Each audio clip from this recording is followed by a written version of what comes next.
íntegro. Fiel nas coisas daqui da terra e fiel nas coisas de Deus.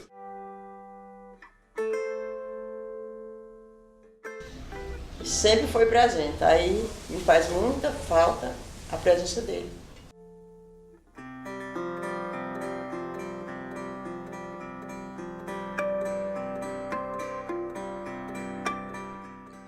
Na injusta batalha contra o próprio corpo, o homem se desfaz, desaparece, perde sua forma física e agora habita apenas em recordações, como pai, amigo, avô.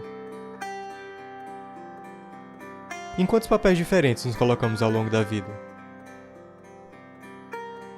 O que determina na nossa cabeça o que se transforma ou não em memória?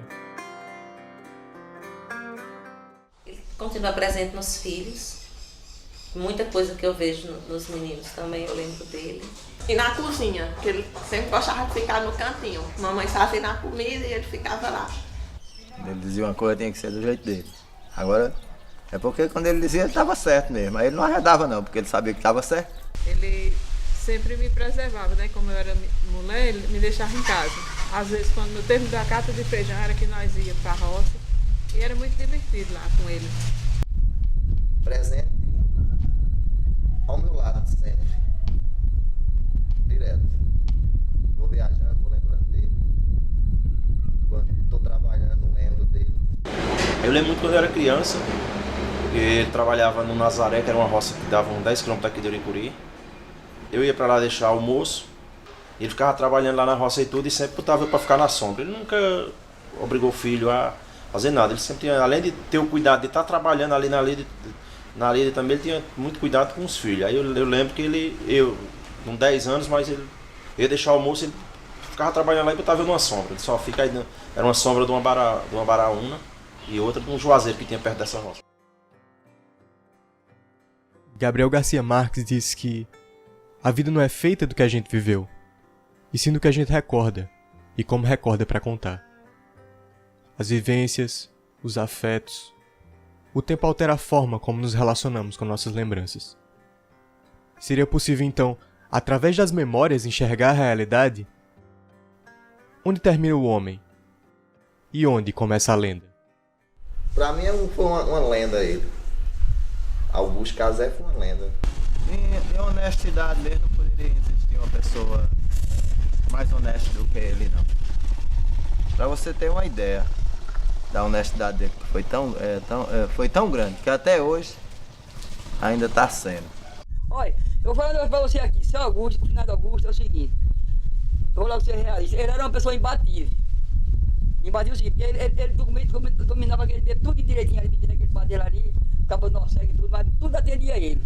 Não tinha uma pessoa que tinha o seu Augusto ali. Ele era calmo? Mais ou menos calmo. Ignorante, mas na ignorância certa dele. Ele era um homem disposto. Agora, por outro lado, ele era uma pessoa muito mansa. Né? Eu acho que nenhum dos filhos dele é que nem ele era. Ele era muito manso. Ele era calmo, mas ele era calmo até certo ponto, né? Mas se alguém pisasse no calo dele, ele era explosivo. Mas era calmo, só dava para sorrir. Só dava para sorrir. Todo mundo gostava dele, é. Sempre era cheio, o bar dele sempre era cheio. A clientela ficou muito triste quando o bar fechou? Ficou assim como quando o camarada tira uma abelha, uma assim, corta ela, tira a abelha, tira o mel todo, as abelhas ficam rodeando. Cada dia, né? Sentindo o cheiro do mel. É a mesma coisa.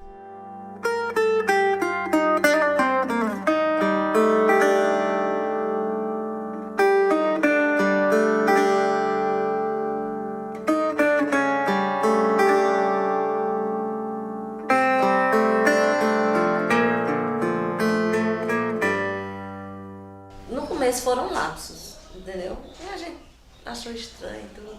Mas depois que foi diagnosticado mesmo, assim, a gente já sabia porque era, o médico explicou que as caixinhas mais recentes, elas estavam se fechando, né? E ele só ia recordar do que ficou mais para trás. Ele não vai agora não. Aquela casa, de quem é, mano? A sua. A minha? A que foi sua. O filho, ela tá assim. Não. Depois eu não tá conhecendo, não tá olhando. É. Você tá aí? É. Tá bom, filho. Você tá aí, Coronel? É? Mas você tá aí? Tirou a cadeira Eu tenho umas pontinhas aqui, ó. É. Tá certo. Tá. Mas depois eu não tava me lembrando da minha casa, não. Aí foi quando nós chegamos por aqui, por esse chevette, Coronel. Foi, ó. Essa casa aí foi feita em 75. Foi. 75, me lembro aí. Ela é mais nova do que essa. É, mas não.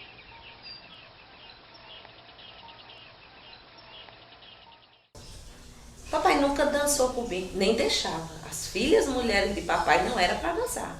As mulheres não deixavam ir, não. As mulheres não deixavam ir. E festa, não. Mas ele com Alzheimer ele dançou comigo. Eu achei. Eu guardo muita coisa do papai com Alzheimer. Aí ele dançou comigo, a gente tava lá na área. Aí tava passando uma moça que ele achando, vamos dançar, papai? Ele, vamos dançar. E dançou. Porque foi tão importante pra mim. Quando ele já estava com mal de Alzheimer, minha mãe repreendendo ele falando de uma briga que ele teve. Ele foi amarrar a mãe dele, Dona Santa, que a mãe dele chamava Santa. Aí foi numa festa, um forró lá, e ela foi vender cachaça. Aí ele foi, aí um pouco pegou uma briga pra lá, e ela pediu pra ele não ir apartar a briga, e ele foi. E os cabas cobriram ele na peia lá e no cacete. No reflexo da lua assim, ele viu o caba descendo um cacete em cima dele, ele tirou com o braço, derrubou com o cabo, aí com um pouco tava por debaixo dos 4 cabas. Aí ele deu na cintura de um cabo, e o cabo tava com a faca, ele puxou a faca do cabo mesmo e deu uma cutucada no cabo. Aí quando o cabo gritou que tava furado, aí ele disse que só viu o cabo correr pra todo lado. Ele jogou a faca fora com o bainho e tudo, nunca ninguém soube que foi ele que deu essa furada nesse cabo, né? Toda a vida dele, do passado dele, ele conversar. E com Alzheimer ele chegou a dizer, ele disse pra mim, que trabalhava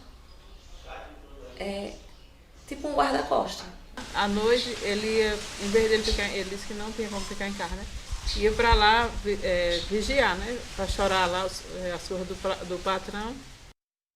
Andava no jipe, ia por certos pontos que não deve comentar que isso aí, né? Mas ele chegava nos pontos que ele não gostaria de estar, mas devido prestar serviço para ele, tem que ficar ali como um guarda mesmo, segurança dele. Algumas coisas tu sabe que são escondidas, né? São deixadas de lado e a gente não passa para os filhos. Disse, não, isso aqui não é bom para eu contar para meu filho, então eu não conto. Isso aqui não é um bom exemplo, eu não conto. E no Alzheimer ele contava. Com Alzheimer ele contava. Foram 2 coisas que o papai não esqueceu. Mamãe, Dita, né? E uma música que ele cantava. Não fale desta mulher perto de mim. Não fale pra não lembrar minha dor. Eu já fui moço, já gozei a mocidade. Quando eu me lembrar, me dá saudade. Por ela vivo tranco e barranco. Respeita-me nos meus cabelos brancos. O tempo e a morte imaculam, unificam os diferentes Augustos em um homem-memória. E as pessoas às vezes comentavam que achavam muito bonito, né? O jeito que era a família da gente, o jeito que eram os filhos do seu Augusto, aquele respeito, aquela coisa, de sempre se preocupar pelos pais. Augusto é meu herói, meu tudo. E até hoje, às vezes, a gente tem alguma rua assim, mas um ou outro certo para poder a gente continuar unido. Eu tenho certeza que é maior da presença dele. Quando ele partiu, caiu uma coluna da casa, né? Porque ele era tudo. Tudo aquilo que ele estava colhendo hoje, os filhos dele trabalhando e vinha naquela responsabilidade ajudando ele dizia que aquilo tudo era herança que ele tinha feito no passado com a mãe dele. Eu saí de perto dele, até ele sair de perto de nós. Essa narrativa é apenas mais um ponto de vista em relação a Augusto. Lembrar dele é como olhar através de um grande caleidoscópio. Agora eu enxergo meu avô, partindo em pequenos fractais de memória. Talvez distante do homem que ele foi, mais falho, e talvez exatamente por isso, mais humano. Vovó, se eu perguntasse para a senhora quem é Augusto Cazé? Augusto Cazé era meu esposo. Era meu esposo.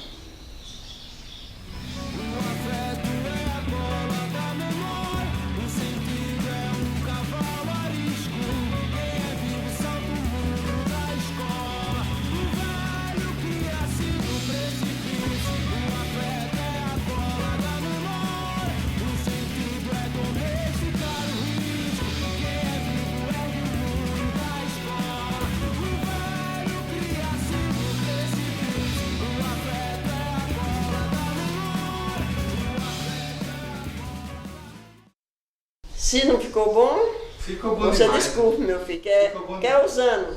Que eu já tenho 76 anos. Aí, o que faltou foi a memória, que não dá mais. Mas o que eu pude falar, eu falei.